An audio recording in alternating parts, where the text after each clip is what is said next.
Arrest warrant mula sa Korte ng Tarlac ang sasalubong kay dismissed Bamban Mayor Alice Guo sa pagbabalik niya sa Pilipinas. Pasado alas 8 ng gabi na makaalis siya sa Indonesia.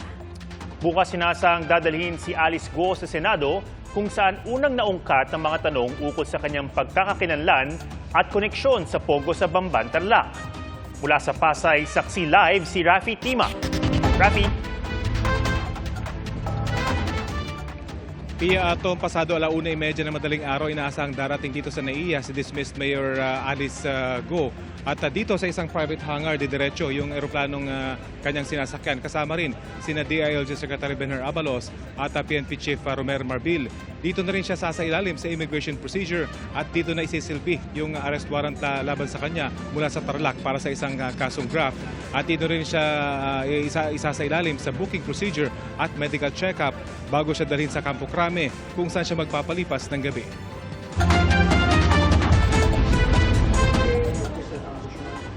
Sa PNP Custodial Center, inaasang magpapalipas ng magdamag si dismissed Bamban Mayor Alice Guo pagbalik niya sa Pilipinas mula sa Indonesia.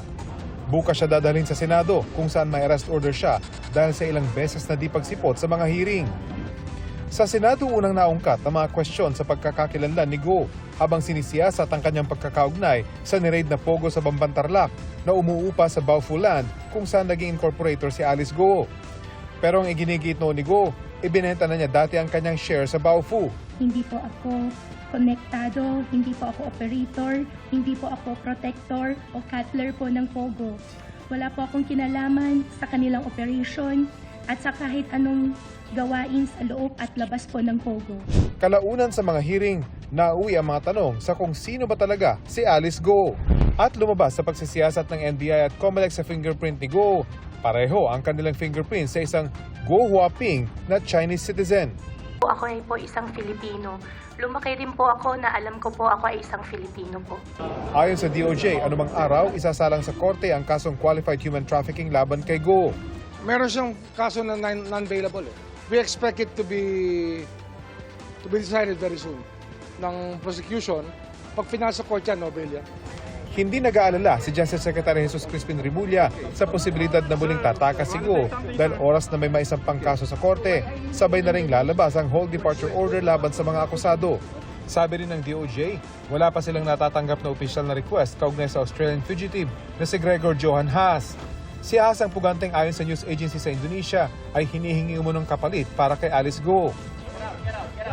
Mayo nang maaresto sa Bogo, Cebu, si Haas na konektado umano sa Sinaloa Drug Cartel ng Mexico at nasa likod raw ng pagpasok ng malaking bulto ng droga sa Indonesia. Nasa BI detention facility sa Taguig si Haas. I cannot make any statements on that because the talks have only just started this morning and nothing is only about to start.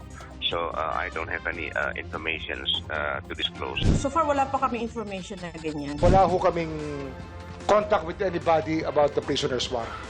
Nabalitaan ho namin through Indonesian media actually. Ang prisoner swap po, yan po ay trabaho ng DFA.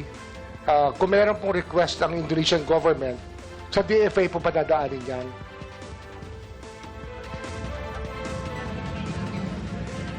Pagdating dito ni dismissed Mayor Guo, madaling araw mamaya, pagkatapos ng kanyang booking procedure, pagkatapos isilbi yung kanyang arrest warrant at pagkatapos ng kanyang medical check-up, inaasa magkakaroon ng press conference kung saan inaasang ididetalye kung paano siya natuntun at naaresto.